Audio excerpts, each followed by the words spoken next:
Ассалаумағалейкум қазақ халқы. Бүгінгі біздің обзорда Samsung Galaxy S22. Жалпы осы S-сериядан S-серия 3-ке бөлінеді. Ол S22, 22 плюс және 22 ультра. Ең ішінде ең мықтысы ол әрине ультра версия. Неге ультра версия? Өйткені ол жерде ең мықты камералар орналасқан, экраны үлкен және батарейкасының емкости үлкен болып келеді. Яғни заряды ұзаққа жететін болады. Ал маған ең кішкентай размердегі смартфондар ұнағандықтан осы S22 смартфонын сатып алғам. Так, бізде қараңыздар, мына коробкасы кішкентай негізі. Сіздер түсінуіңіз үшін басқа смартфонның коробкасымен салыстырып көрсетейін. Маған қараңыздар. S22-ның коробкасы кішкентай ғана. Неге? Өйткені комплектісінде тек қана USB шнур. Қазір біраздан соң көрсетемін. Біздегі версия жасыл версия. Цветі жасыл, памяті 128 гигабайт. Коробканы ашып қарайық. Коробканың ішінде смартфон. Мынандай жасыл цветте. Так. Оның ішінде кішкентай коробка орналасқан. Так, оны ашып көрейік. Кішкентай коробканың ішінде мынандай USB шнур ғана. Яғни комплектісінде телефон және шнур. Екі зат қана. Бұл телефон бағасы 450 мың теңге тұрады. Енді мынандай бір ғана шнур болғаны өте өкінішті. Мынандай бағаға енді комплектісінде блок питания болу керек. Мына шнуры болу керек. Бар ғой так. Шнуры, так, наушнигі болу керек. Бұрынғы версияларында вообще переходник бүкілі болатын. Ал қазіргі версиясында тек қана мынандай шнур ғана. Мысалға, конкуренттармен салыстырсақ, бұл 450 мың теңге тұрады ғой, телефон Samsung. Мысалға, мұнда Vivo бар менде еще. Vivo'ның комплектісін ашып көрсетейін для интереса. Қараңыздар.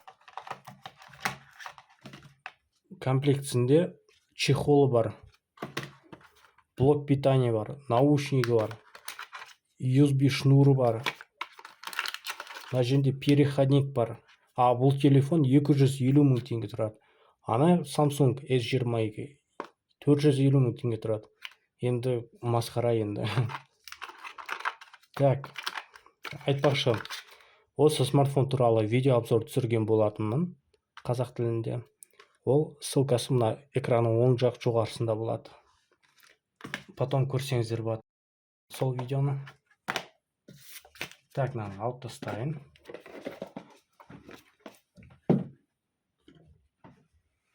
Телефонға қайта оралайық.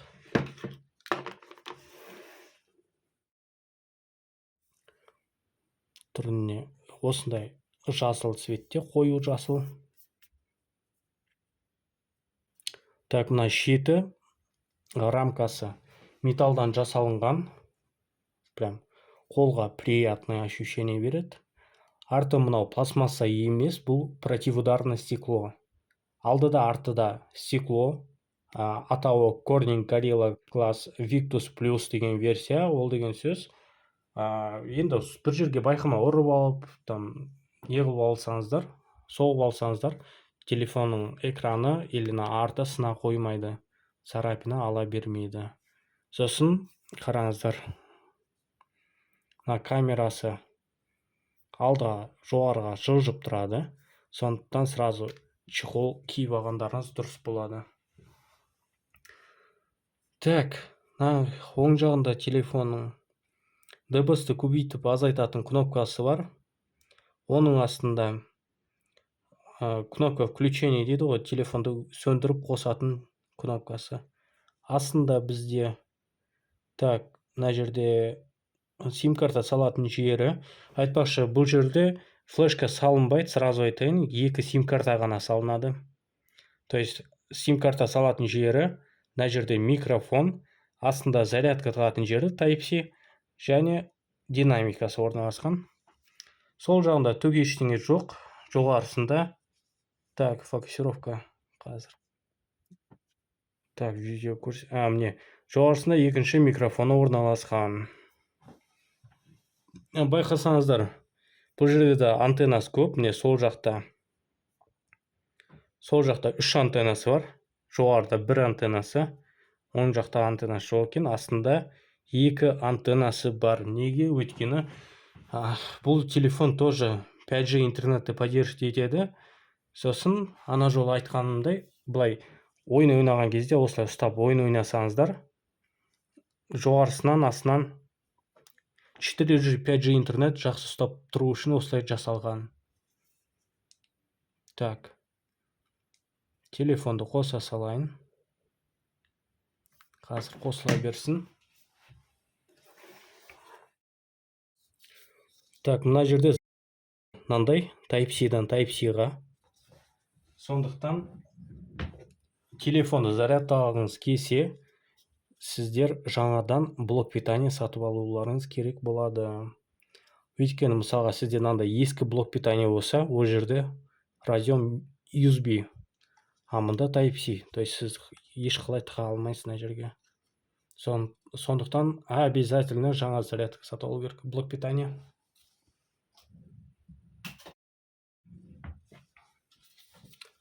Так.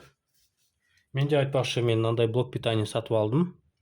Samsung-тың оригинальный блок питаниясы 35 ваттық. Және мынандай екінші зарядкасы бар. Ол 15 ватты поддерживать етеді. Негізі былай смартфон 25 ватты ғана максимально поддерживать етеді. Просто мен разница 1000 теңге болғандықтан, то есть 25 ваттық блок питания мен 35 ваттық блок питания разницасы 1000 теңге болды. Сондықтан мен осы кішкене мықтылауын ала салайын деп осыны алдым. А так сіздер 25 ваттық осындай блок питания алсаңыздар болады. Так, телефон қосылды. Разблокировать етейін. Қазір кішкене загрузкасы болады. Телефонның яркості мықты, енді мына жерде осылай көбейтсек болады. Телефон яркий. Так, мына жерде байқасаңыздар, астындағы сол жақ, оң жақ, жоғарыдағы рамкалары өте кішкентай. Прям күшті болып жасалынған.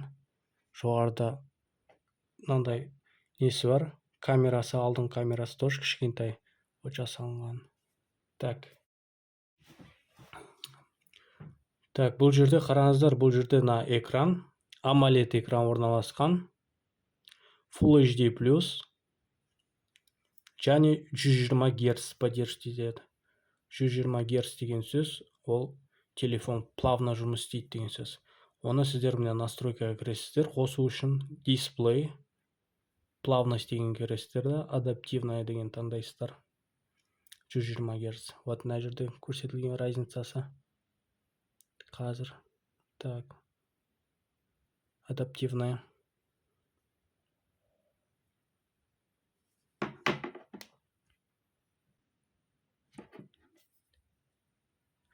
Бұл жерде экранның размері 6-да 1 дюйм, экраны кішкентай. Жалпы қазір көптеген смартфондарды 6-да 5 дюйм размерімен жасап жатыр. Яғни бұл қолға кішкентай, ыңғайлы болып келеді. Так, содан соң, енді жалпы бұл экраны, прям күшті экран, яркий, сочный, өзіме ұнады экраны. Сканері жаңадан бері басып жатырмын. Сканерін ортасында орналасқан, мына жерінде басам, сразу разблокироваться етіледі. Аламда басам, разблокироваться етіледі. То есть мына сканері өте ыңғайлы жерде орналасқан. Мысалға кейбір смартфондарда мына сканері бұл жерде емес, мына астында орналасқан. Еще ол жерде экраны үлкен болып келеді, сондықтан былай ұстаған кезде былай астыға тартылу керек болады да. Сол кезде телефонды құлатып алуларыңыз мүмкін. Өзім басымнан өткен, сондықтан сразу айтып жатқаным ғой. Айтпақшы, мынандай фишкасы бар еще. Каждый раз кнопка блокировки басқан кезде әртүрлі картинкалар шығып тұрады. Өзіме ұнайды осы функциясы. Так, экранын айттым. Айтпақшы, настройкасына кіріп, қандай Android тұрғанын көрсетейін. Так. Қараңыздар. 12-ші Android тұр. И оболочкасы фирменная оболочка One UI деп аталады. Так, енді неге керек? AIDA 64. Система. Так. Бұл жерде оперативная память 8 гигабайт. Процессоры Exynos 2200, 8-ядерный, жақсы процессор. Так, бұл жерлерді айтып кеткен болатынмын.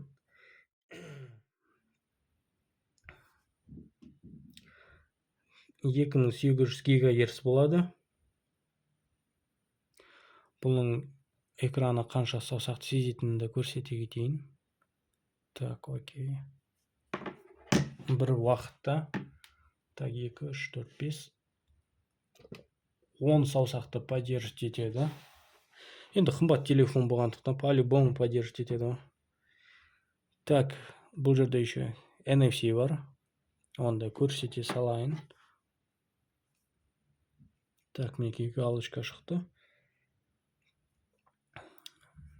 И Antutu'ға кірейін. Қараңыздар, менде Antutu 774.818 балл жинады. Интернетте қарағам, кейбіреулерінде 880 балл жинайды. Кейбіреулерінде вообще 670 балл жинайды. Енді процессоры прям өте мықты процессор деп айта алмаймын. Бірақ енді пойдет. Ойын ойнамайтын болсаңыз, процессор спокойно любой затыңызды жасап береді. Әрине, Snapdragon болғанда вообще қатып кетуші еді. Snapdragon 8 Gen 1 деген бар ғой. Ол ойынға арналған десек те болады. Процессоры мықты да. Так, камераларына келейік. Артында 3 камерасы бар. Мына жоғарыдағы камера широкоугольная камера, 12 мегапиксель. Ортасындағы камера бұл ең басты камерасы 50 мегапиксель, опературасы 1.8. Астыңғы камерасы бұл трехкратный зумға арналған камера, 10 мегапиксель.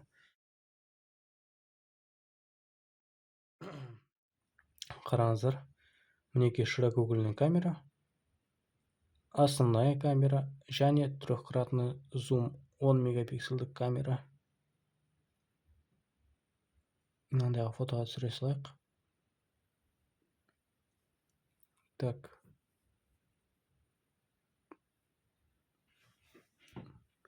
Камерасы жаман емес. Фотоға жақсы түсіреді. Қазір еще түнгі уақыт, освещение не очень болып тұр. Мына жерден біз еще отдельно 50 мегапиксельді камераны қосуға болады. Режимді қараңыздар. Қазір фотоға түсірем. Опа. Бұл жерде енді четче болады жаңаға қарағанда.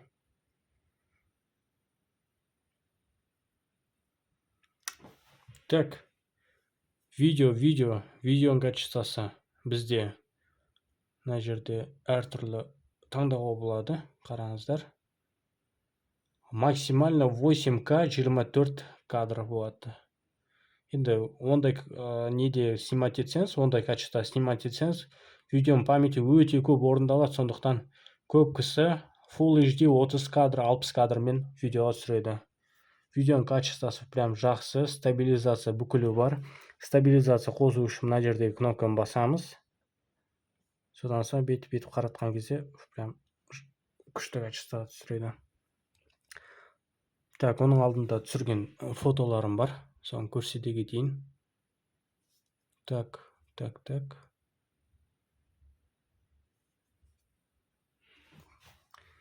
Бұл жерде мен широкоугольный камерамен түсіргенмін. Жақындатсам, качествосы прям жақсы өте. Бұл широкоугольная камера. Но у меня обычная камера. Тоже качествосы прям әдемі. Но у меня трехкратный зуммен түсіргенмін. Так, мынау 50 мегапиксельдік режимді қосып түсіргенім. Прям бүкілі анық көрініп тұр. Качествосы мықты. Так, басқа локация. Широкоугольная камера қосылып тұр. Жақсы. Основная камера.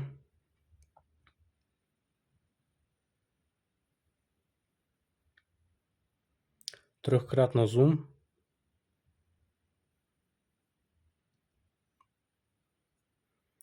Но бізде 50 мегапиксельдік режим. Прям качествосы күшті. Тоже широкоугольная камера. Обычная камера. Так, мында трехкратный зум. Вообще мықты түсіреді. Но 50 мегапиксельдік камера. Вообще топ.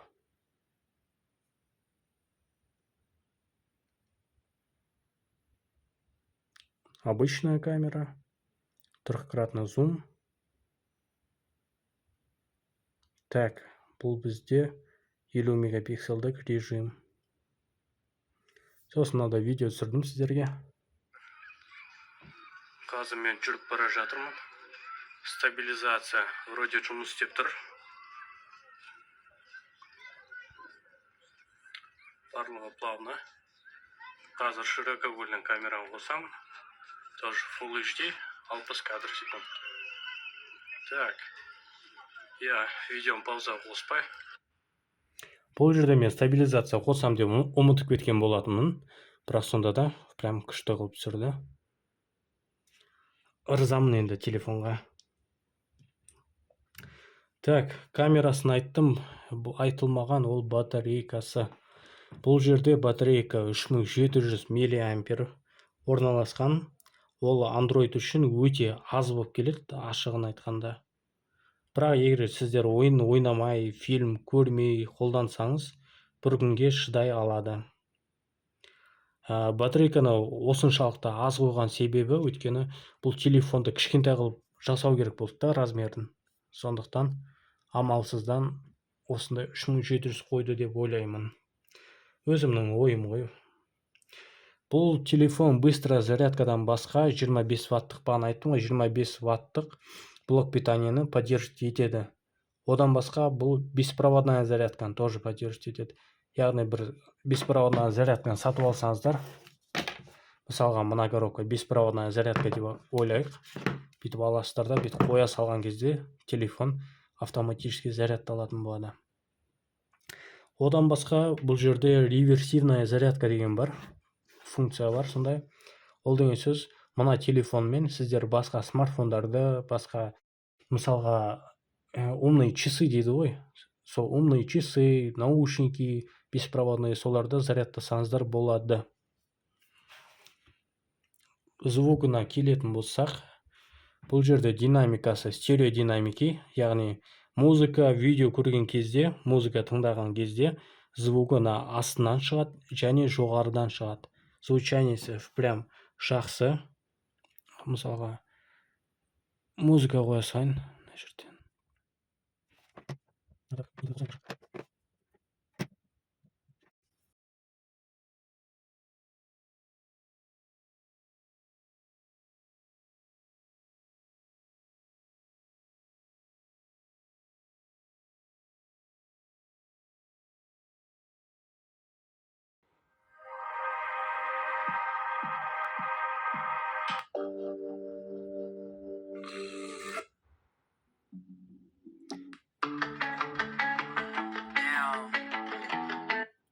Яғни бұл жерде екі динамиктан шыққандықтан звугі прям ашық, прям күшті болып шығады, громкий болып шығады. Құлаққа жағымды болып келеді звуктары. Так, звугын айттық. Сонымен қорытындылай кетсек, ұнамаған жерін айтайын. Не дегенмен бір айдай ұстадым ғой бұл телефонды. Минусы енді ең бірінші ол комплектісінде мынандай бір ғана шнур болғандығы. 450 мыңға сатып алып, енді тағы отдельно зарядкаға қанша 9-15 мың теңге төлеп, чехолға тағы төлейсіз. Енді өкінішті енді 450 мың теңге тұрады. Комплектісінде бір ғана шнур, ол әрине үлкен минус. Так, екіншіден біріншіден комплектісі минус. Екіншісі, ол ең үлкен минус енді. Ол батарейкасы 3700 мА деген, ол Android үшін именно ол аздық етеді.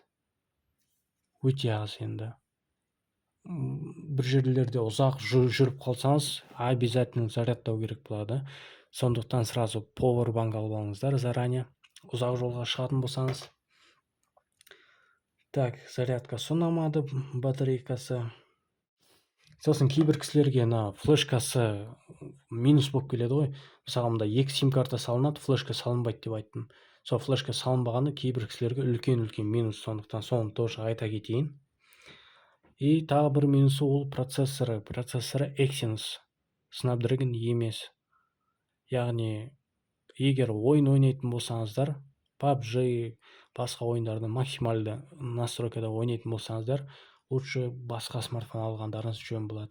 Или осындай S22, негізі плюс версиясын алғаныңыз дұрыс қой, өйткені батарейкасы 3700 мА. S22 плюс и процессоры Snapdragon 8 Gen 1 деген, 8 Gen 1 деген Snapdragon алсаңыздар, вообще қатып кетеді енді. Так, ол минустары болса.